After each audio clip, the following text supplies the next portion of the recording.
जब आर्या की शादी राजस्थान के बाड़मेर जिले के एक बड़े प्रतिष्ठित और परंपरा प्रेमी परिवार में तय हुई, तब उसके मन में उत्साह भी था और घबराहट भी।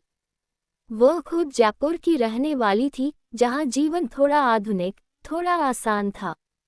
लेकिन शादी के बाद जिस घर में उसे जाना था, वह एक पुराना हवेलीनुमा ससुराल था, जिसकी अपनी रस्में, रीति रिवाज और अनोखी परंपराएं थीं। उसे कई बार अपनी माँ ने बताया था कि इस घर में एक बेहद दिलचस्प परंपरा चलती आई है। हर शुक्रवार को 7 तरह की नान बनाई जाती है। आर्या ने इसे हमेशा मजाक की तरह सुना था, लेकिन असल अनुभव कैसा होगा ये उसे भी नहीं पता था। शादी के बाद उसका स्वागत बड़े धूमधाम से हुआ। मेहमानों की भीड़, ढोल नगाड़ों की आवाजें और रंग बिरंगी राजस्थानी पोशाकों ने उसका मन मोह लिया। पर जैसे जैसे दिन बीता, उसे अपने नए घर के तौर तरीकों का एहसास होने लगा। हर काम समय पर, हर बात में मर्यादा और हर परिवार के सदस्य का अपना अलग स्वभाव। सबसे ज्यादा उसे आकर्षित करती थी उसकी सास, धनकुंवर जी, सख्त लेकिन बेहद प्यार करने वाली, और रसोई की महारानी। शादी के 4 दिन बाद ही शुक्रवार आ गया। सुबह की नींद आर्या खोल ही रही थी कि उसे घी और चूल्हे की अद्भुत खुशबू ने जगा दिया। उसने सोचा कि शायद आज कोई खास पूजा होगी। वह जल्दी से उठी, तैयार हुई और रसोई की तरफ चली गई। जैसे ही उसने चौका देखा, वह हैरान रह गई। पूरा चौका साफ सुथरा, बीच में जलती लकड़ियों का चूल्हा, और उसके चारों तरफ तांबे के बड़े बड़े बर्तन रखे हुए। सास जी चक्की से ताज़ा आटा पिसवा रही थी, ससुर जी आटे में नमक घी मिलाकर गूंद रहे थे, और देवर तथा नंद अलग अलग काम में लगे हुए थे। आर्या कुछ समझ पाती उससे पहले उसकी सास मुस्कुराई। बहू, आज हमारे घर की सबसे पुरानी परंपरा है, 7 तरह की नान का शुक्रवार। आर्या ने चौंक कर पूछा, 7 नान एक साथ? सास जी हंस पड़ी, हाँ रे बहू, और आज तू भी सीखेगी।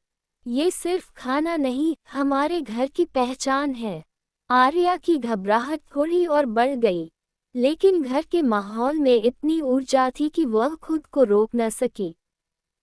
सब हंस पड़े और काम शुरू हुआ। सबसे पहले बनी बाजरे की मीठी नान, जिसे गुड़ और घी के साथ गूंथा जाता था। उसकी सुगंध इतनी मोहक थी कि आर्या का मन उसी पल शांत हो गया। फिर बनी तंदूरी तिल नान, जिसके ऊपर सफ़ेद तिल ऐसे चमक रहे थे जैसे चांदनी रात में सितारे। इसके बाद आया लहसुन नान, जिसका सुगंध पूरे आंगन को महका देती थी।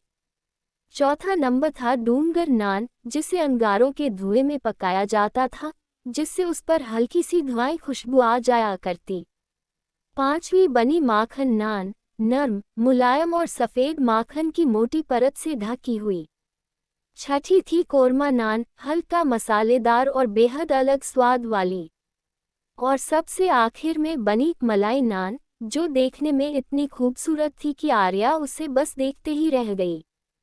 हर नान के साथ एक छोटी सी कहानी भी जुड़ी थी। किसने पहली बार बनाए, किसके ज़माने में ये परंपरा शुरू हुई, किस शादी, किस अवसर पर कौन सी नान खास थी। कि जब 7 नान बनकर थाली में सज गईं, तो सब लोग चौकी पर बैठकर खाने लगे।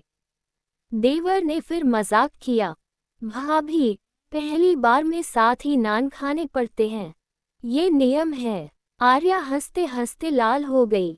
सास जी ने मुस्कुराकर कहा, आर्या बेटा, खाना उतना ही खाना जितना मन चाहे, पर एक बात याद रखना, हमारे घर में खाना केवल पेट भरने का साधन नहीं, बल्कि साथ बैठने, दिल जोड़ने और प्रेम बांटने का जरिया है। आर्या ने पहली बाइट ली बाजरे की मीठी नान की। घी और गुड़ का स्वाद जैसे उसके मन के सारे तनाव पिघला गया। उसने धीरे धीरे 7 नानों का स्वाद चखा। हर नान का स्वाद अलग था, हर नान में एक कहानी थी, और हर कहानी में एक अपनापन। खाना खत्म होने के बाद सास जी ने उसके सिर पर हाथ रखा। बहू, आज तूने सिर्फ नान नहीं खाए, इस घर की परंपरा को अपनाया है। अब तू इस घर की असली बहू है। आर्या की आंखें नम हो गईं। उसने 7 नान केवल व्यंजन नहीं, 7 रिश्तों की मिठास थे। शाम को हवेली के आंगन में सब लोग चारपाई पर बैठकर ठंडी हवा का आनंद ले रहे थे। ससुर जी ने हंसी हंसी में कहा, अब अगले शुक्रवार बहू के हाथ की एक नान जरूर बनेगी। पूरा परिवार हंसी के फव्वारों में डूब गया। आर्या ने भी मुस्कुराकर कहा, अगर मेरी पहली नान थोड़ी टेढ़ी मेढ़ी हो तो माफ कर दीजिएगा। और उस दिन आर्या ने महसूस किया, ससुराल घर नहीं होता, एक नया परिवार होता है। और उस परिवार में घुलने के लिए बस एक गर्म नान और थोड़ा सा प्यार काफी होता है।